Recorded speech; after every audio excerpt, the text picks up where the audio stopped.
Welcome to the Deep Dive, the place where we turn complex research into, well, indispensable knowledge. Hey there.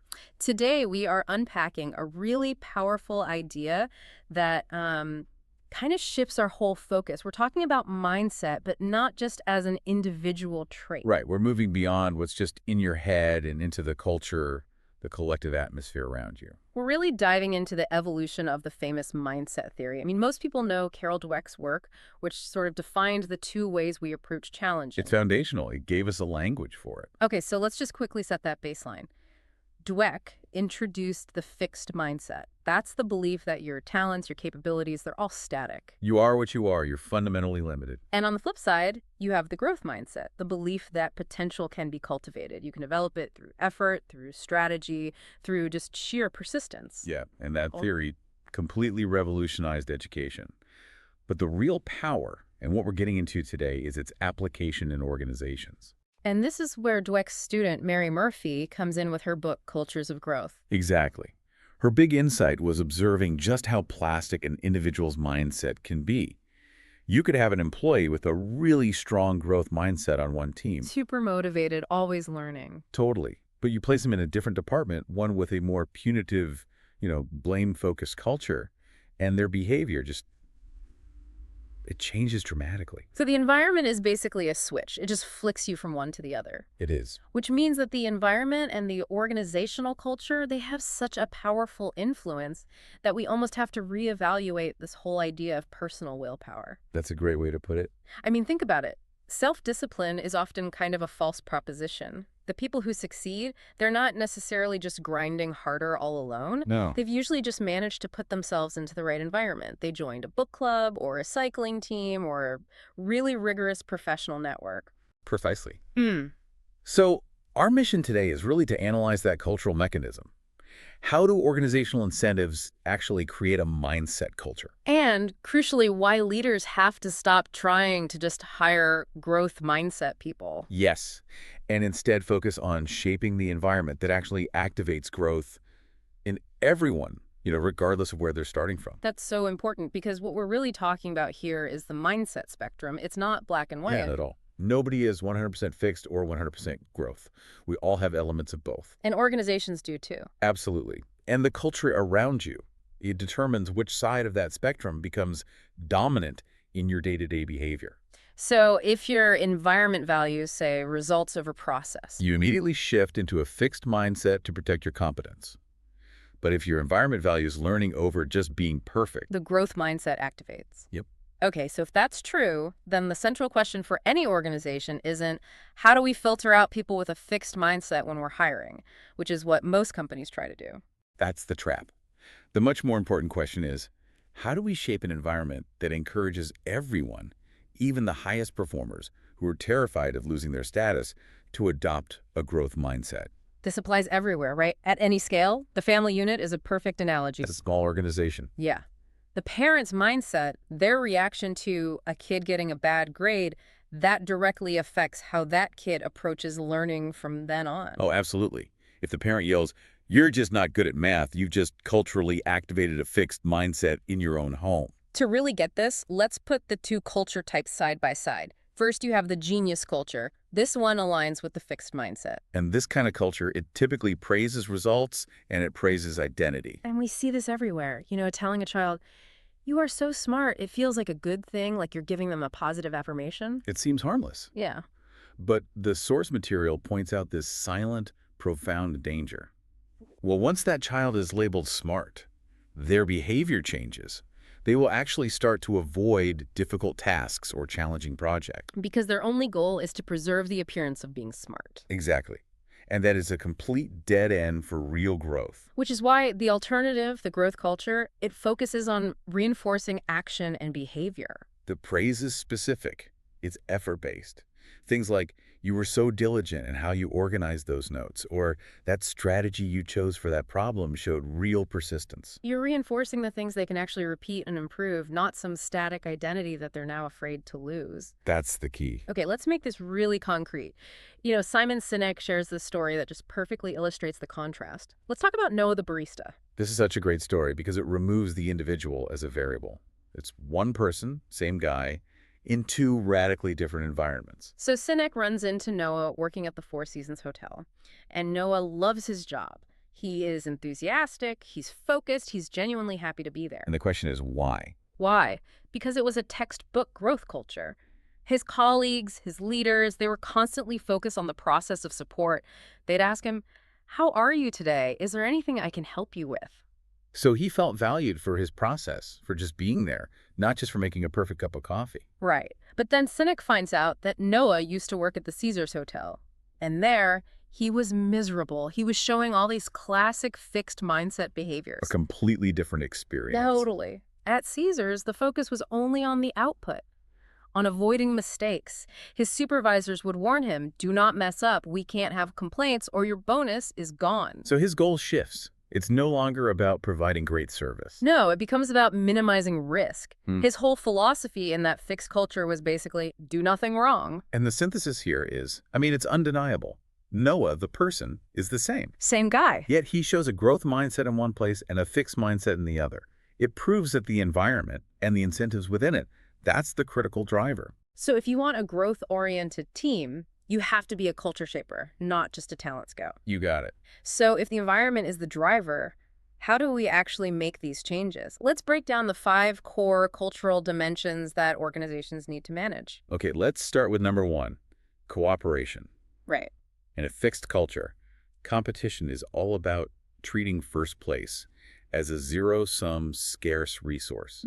You have to compete against your colleagues. And we saw the brutal impact of this in the sources. The example from WeWork where they'd fire the bottom 20% of employees every year. They called it the legal director's massacre. Wow. And the psychological damage of a system like that is immense. Cooperation just collapses because helping your colleague could be the very thing that pushes you into that bottom 20%. The incentive becomes self-preservation, not collective growth. Exactly. So to build a growth culture, you have to get rid of that kind of sideways competition and encourage people to compare only with themselves. You're reframing the whole game. It's no longer me versus you. The focus becomes success is a team effort, but getting stronger, that's a personal effort. This is why something like a Best Improvement Award is so much psychologically healthier than just rewarding the top scorer over and over. You're incentivizing the trajectory, not just the static result. Okay, what's next? Number 2 is innovation and creativity. In a fixed culture, people are terrified of being wrong, of looking incompetent. So the whole culture is dominated by this know-it-all mentality, which is just toxic for new ideas. Because innovation requires failure. Yeah. Which requires risk. Which requires safety. Yeah. So the growth incentive here has to be creating psychological safety, fostering a learn-it-all mentality instead. Right. And a company like McKinsey, it's full of these high-achieving type A personalities. How do they do it? How? They model it explicitly. They actually encourage team members to say, "I don't know," in meetings. Which has to be so counterintuitive for a consultant. It is. But that act of admitting ignorance, that's the first step to real learning. When a senior partner says, "I don't know," it gives everyone else permission to do the same, and the whole group gets smarter faster. I love that. Okay, what's number 3? Number 3 is risk-taking and resilience. And this really requires a fundamental shift in how we even talk about setbacks. Failure has to be seen as data, an information source. Not a character flaw, not a career ender. The sources cited WI founder Emma McElroy, who said, "If you don't fail enough, it means you haven't fully reached your potential." It's that classic Thomas Edison framing, right? He didn't have 6,000 failures. He successfully discovered 6,000 ways not to make a light bulb. That tiny shift in language, that reframe, it turns a mountain of defeats into a series of manageable information gathering steps. And that's what keeps motivation going. Okay, moving on to a tougher one. Number 4, integrity and ethical behavior. This is where cultural incentives can get really poisonous. Yeah, this happens when KPIs, key performance indicators, get too narrow.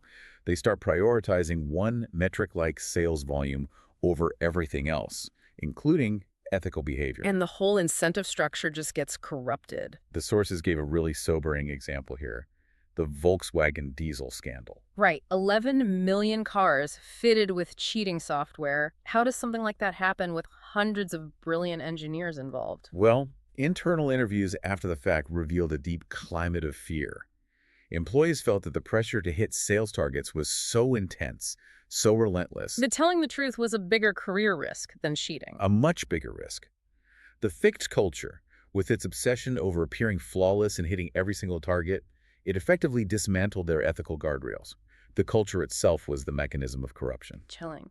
Okay, finally, number 5. Diversity, equity, and inclusion. This isn't just a buzzword or a corporate mandate. It's a critical part of a growth culture. Well, a culture of growth needs maximum learning.